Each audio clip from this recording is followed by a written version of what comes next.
করতেছেন তাদেরকে সাধুবাদ জানাই, স্যালুট জানাই আমাদের বিএনপির পক্ষ থেকে, এবং আমাদের এই জিনিসগুলো করলে আমাদের জন্য ভালো হবে। এখানে নিঃসন্দেহে যা বলেছেন, পরামর্শ দিয়েছেন, এটা ভালো এবং এটাই করা উচিত। এখন আপনার এক ভাই একটা প্রশ্ন করেছে, সেই ভাইয়ের প্রশ্নটার উত্তর দিতে চাই। উনি বলেছে যে বিএনপি যে দুর্নীতি করেছে, বিএনপি কি তার বিচার করবে কিনা। আর একটা প্রশ্ন করেছে, বলেছে, পরামর্শ দিয়েছেন প্রবাসী মন্ত্রণালয় এমন একজন মন্ত্রী বানান যে আমাদের প্রবাসীদের জন্য কল্যাণ করবে। ওনার এই কথাটা তো আসলে কালকেই শপথ হবে। আমি রাত্রি মেসেজ কয়েকজনকে দিব যারা দায়িত্বশীল আছে, আমি চেষ্টা করব, কিন্তু হয়তো বা পাবে কিনা আমি জানি না। তবে যদি আপনার গোড়া ঠিক থাকে, আগাও ঠিক থাকবে ইনশাল্লাহ, এবার অসুবিধা হওয়ার কথা না। এবং আমি এটা ছোটবেলা থেকে শুনে আসছি যে যার প্রভাবে যে চলে, সে যদি প্রভাব বিস্তার করতে না দেয়, কারো ক্ষমতা নাই প্রভাব বিস্তার করতে, সে একাই এনাফ পারবে, কিন্তু অন্যদের সহযোগিতা করতে হবে। মনির ভাই, আর 2 নম্বর হচ্ছে যে মনির ভাই, জি হাসিনা আপা, আমার একটু তাড়া আছে, আমার যদি আপনারা ছাড়তেন আমি একটু ক্ষমা প্রার্থী, আমাকে একটু বিদায় দিলে আমি খুশি হই। হ্যাঁ ঠিক আছে, ওকে। জি আপনাদের সবাইকে আসসালামু আলাইকুম। জি আসসালামু আলাইকুম। আসসালামু আলাইকুম। আপনার এমপি কে অভিনন্দন জানাবেন। Thank you. জি বলেন। হাত না দিয়ে চলে যাচ্ছেন। হ্যাঁ আচ্ছা, না উনি বক্তব্য, ওনার কথা শেষ। আমি বলি যে ভাই, দুর্নীতি কিন্তু করে সরকারি লোক বা বিভিন্ন টেন্ডার সরকার অবস্থা করে, দুর্নীতি কিন্তু এমপি মন্ত্রীরা করে, সেই জায়গায় আমাদের কেউ ছিল না। আপনি মনে হয় চাঁদার কথা বলেছেন, চাঁদাবাজি তো 9,000 বহিষ্কার করেছে। আমি বিশেষ করে আপনি কি চান না চান বা করবে কিনা সেটা জানি না, আমি আজকেও ওই সেই ইন্টারকন্টিনেন্টালে যারা যারা আমার সাক্ষাৎকার নিয়েছে সেখানে বলেছি, জোরে সোরে বলেছি যে আমি সন্ত্রাস, দখল, চাঁদাবাজ, দুর্নীতি, ঘুষখোর, মব সৃষ্টিকারীদের বিচার চাই, কঠিন বিচার চাই, এটা তারেক রহমানের প্রথম করতে হবে। কিন্তু ভাই, আমার হিসাবে সবচেয়ে যারা দুর্নীতিগ্রস্ত, সবচেয়ে যারা মব সৃষ্টি করে চাঁদাবাজি করেছে বড় বড় অঙ্কের, আমার মনে হয় বিচার করতে গেলে তাদেরই বিচার করতে হবে। যারা টেম্পো স্ট্যান্ডের বিচার কিন্তু আমার মনে হয় হবে না। ফুটপাতে দোকান বসাই 10 টাকা করে নেওয়া কতটুকু বিচারে আসবে, কেউ আসবে কিনা আমি জানি না, তাদেরও বিচার করতে হবে, সকলেরই বিচার করতে হবে। তবে আমি ওই বিচারটা চাই, যারা যারা অল্প দিনে তার 344 কোটি টাকার মালিক হয়, এদের বিচারটা আমি চাই। মব সৃষ্টি করে টাকা নেওয়া, এটা করা ওইটা করা, এদের বিচার আমি চাই, এটা আমি চাই। আপনার সাথে একমত। এবং আপনি বলেছেন, আমি বিচারের জন্য বারবার ওনাকে মেসেজ দিব, জানাবো, আমি চেষ্টা করব বিচারটা হওয়ার জন্য। এরপরে আপনার এই ভাইরা বলেছে, ভাই পিছনের দিকগুলো আনেন কেন, বা এই তর্ক করেন কেন, বদনাম বলেন কেন। বদনাম না, এটা হচ্ছে যখন এইখানের একটা বিষয় থাকে, বিষয়তে যখন বলে যে ভোটে এটা হচ্ছে ওইটা হচ্ছে, তখন তুলে ধরতে গেলে এইটা হয়। আপনার হচ্ছে যে এরা যে সেনাবাহিনী এবং নির্বাচন কমিশনকে পরিকল্পিতভাবে কিছু লোক দিয়ে, তাদের দিয়ে বিতর্কিত করছে, ছোট করেছে, হ্যায় প্রতিপন্ন করেছে, ওই ব্যারিস্টার ফুয়াতের মতো লোক যাতা বলেছে, এগুলো কি আসলে একটা দেশে সেনাবাহিনীকে নিয়ে বলতে পারে, নির্বাচন কমিশনকে নিয়ে বলতে পারে? এই জন্য তর্কের খাতিরে বলছি যে এরা আসলে তো বলেই যাচ্ছে, এটা তাদের অভ্যাস হয়ে গেছে।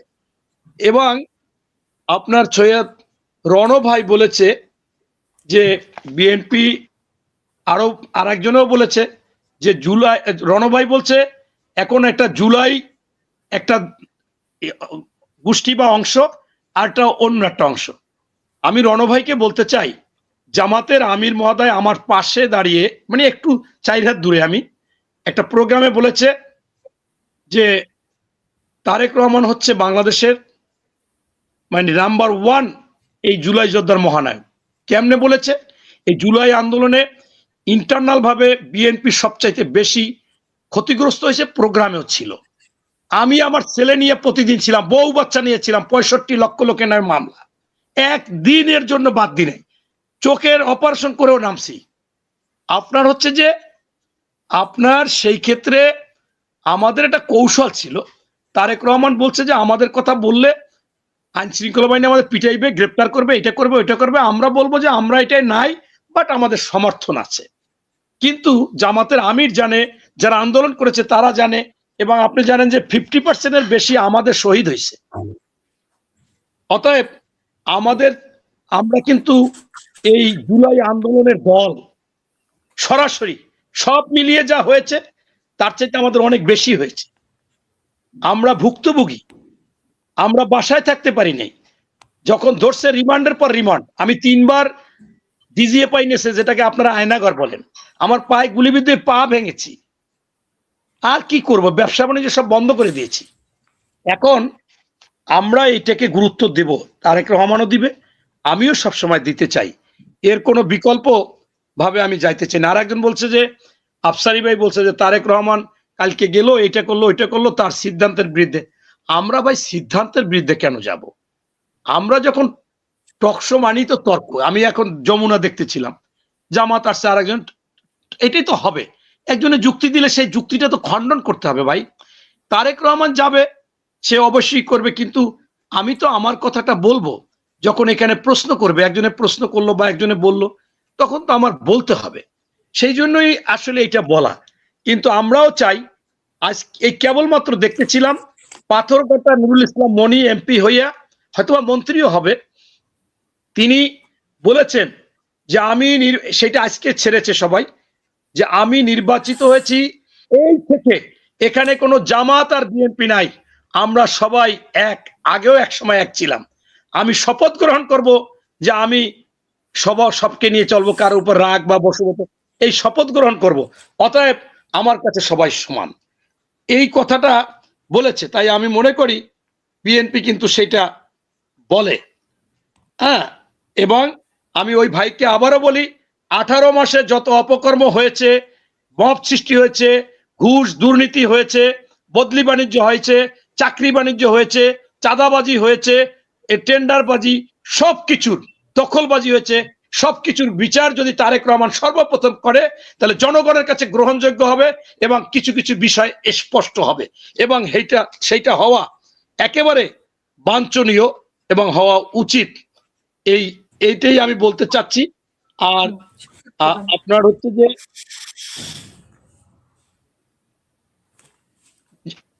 এইটা, এই মূলত আমি যেটা বলতে চাচ্ছিলাম, যে তর্কের খাতিরে অনেক সময় তর্ক করা হয়, কিন্তু আমি দেখে আসছি এ পর্যন্ত। এবং এই যে আজকে বলেছেন নির্বাচনে অনেক জায়গায় কারচুপি হয়েছে, আমি এখন দেখলাম জামাতের একজন, জামাত না মানে উনি হচ্ছে প্রিজাইডিং অফিসার, এরকম আমার কাছে বেশ আছে, প্রায় 200-র মতো আছে। তার মধ্যে কেউ দখল করতেছে, কেউ ভোট দিয়ে কিনতেছে, কেউ ভোট কাটতেছে।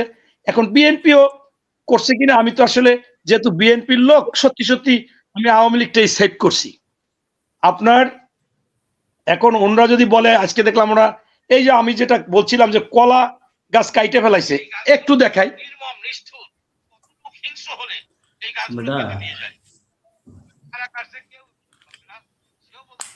আচ্ছা, এখন এরপর হচ্ছে যে দেখেন, একটা লোক ভোর 6টায় ভোট কাটতেছে, সব দাড়ি পাল্লায় কাটতে ভরে রাখছে বাক্স। উনি কিছু বলে না, ইনি কিন্তু প্রিজাইডিং অফিসার। তাই আমি বলছি যে শাহজাহান চৌধুরী বলছিল, প্রিজাইডিং অফিসার, সহকারী প্রিজাইডিং মানে প্রাইমারি টিচার, হাই স্কুলের টিচার, তারা আমাদের কথা উঠবে বসবে এবং তারা নাম মার্কা মুখস্থ করতে হবে। তাই আমি এরকম তর্কের খাতিলে বলতে চাই। তারপরেও আমি বলবো, সুন্দর একটা নির্বাচন হয়েছে।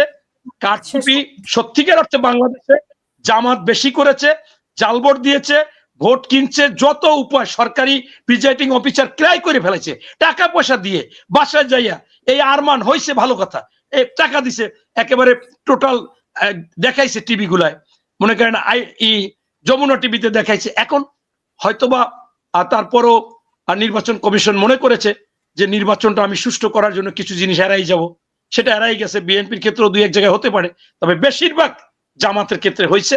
অতএব আমি মনে করি যে বাংলাদেশ গড়ার জন্য আসুন সকলে ঐক্যমত থেকে আমাদের চিন্তা ভাবনা, আমাদের দেশকে সকলের উপরে রেখে এই দেশটা গড়ি, এবং তারেক রহমানের যে কথাবার্তা আমরাও সেইটা শুনতে চেষ্টা করব, কিন্তু দুই এক সময় আপনারা নিয়ে আসলে যখন একটা উস্কানিমূলক কথা একজনে প্রশ্ন করে সেই উত্তরটা না দিলেও তো আমি মনে করবে যে সে আসলে এগুলো তারা করে বা এগুলো তারা দোষী, এই জন্য বলে নাই। এই জন্যই আসলে, নতুবা আমরা এই তর্কের খাতিরই তর্ক করা, এমনি অন্যভাবে কাউকে ছোট বা হেয় প্রতিপন্ন বা কোনো সমস্যা সৃষ্টি করার জন্য না। তা আমি মনে করি যে আমি উদাহরণগুলো দিয়েছি এই জন্য যে জামাত মনে করেন সবসময় তারা এইগুলো করে আসছে। সেনাবাহিনীর মতো লোক, নির্বাচন কমিশনের মতো লোক, সেইটা যেখানে সকলের বাংলাদেশের প্রত্যেকটা মানুষের আস্থা, তাদেরকে ফুয়াদ দিয়া, হাসনাত আব্দুল্লাহ দিয়া, ওরে দিয়া যা তা বলাইছে, মানে যা শোনার মতো না। তারপর আমি ধন্যবাদ জানাই যে সেনাবাহিনীদের যে ওদেরকে তুলে নিয়ে যায় নাই। আমি বিশ্বাস করেন ওখানে থাকলে ওদের তুলে নিয়ে একেবারে সাটাইতাম জমশিদ, যে এ কি, তুমি সেনাবাহিনীকে কলঙ্কিত করো, তুমি এই সমস্ত বাজে কথা বলো। তারপরও আল্লাহ মাফ করুক যে ভালো কিছু হয়েছে, এটা আমরা যাতে রক্ষা করতে পারি এবং সকলে মিলে জুলাই আন্দোলনকে আমরা ধারণ করতে পারি এবং স্বাধীনতা সার্বভৌমত্ব। এক ভাই বলছে যে পিছনে, আমি অন্য পিছনে কিছু জানতে চাই না। আমি বলেছি, হাদি বলেছে বাংলাদেশের স্বাধীনতা সার্বভৌমত্ব রক্ষা করতে হবে, রক্ষা করতে হবে, রক্ষা করতে হবে। এইটা আমিও চাই এবং 24কেও ধারণ করতে চাই। অতএব ওইটা বাদ দেওয়া যাবে না। তাইলে বাবা, আপনি তাহলে আপনার বাবাকে রাইখা আপনি আরেকজন নতুন বাবা পাইলে ডাকবেন, এইটা হয় না। কিছু কিছু ব্যাপারে আপোষ করা যায় না বা সেটাকে বাদও দেওয়া যায় না। যেমন 21শে ফেব্রুয়ারি আমরা পালন করি, 14ই ডিসেম্বর গণহত্যা, বুদ্ধিজীবী হত্যা, 16ই ডিসেম্বর, এগুলোকে বাদ দিয়ে না। বাদ দিলে আসলে তাইলে সবকিছুকে অস্বীকার করা হবে। 24কে তাহলে 90-এ আমার ধারণা মিনিমাম আমাদের 10,000 লোক শহীদ হয়েছিল। আমি একদিনে 150 পেয়েছি। যেদিন লাস্ট একেবারে ফায়ার করলো, আমি ছিলাম ওই বাইতুল মোকাররমের উত্তর গেটে। খালেদা জিয়া গেল, 3-4 সারি গেল, এরপরে গুলি দিল। আমার উপরে 7টা লাশ। আমি তাকাই দেই যে লোকজন নাই, আমি উঠতে পারতেছি না, লাশ আর লাশ। আমি বিডিআর এর মধ্যে গিয়ে আমার 4-5 জন লোক এলাকার চাকরি করতে, এক একজন, আমি সূর্য সেনের না থাইকা এক একদিন এক একজনের নামে যাই থাকতাম, কারণ একটু নিরাপদ ছিল।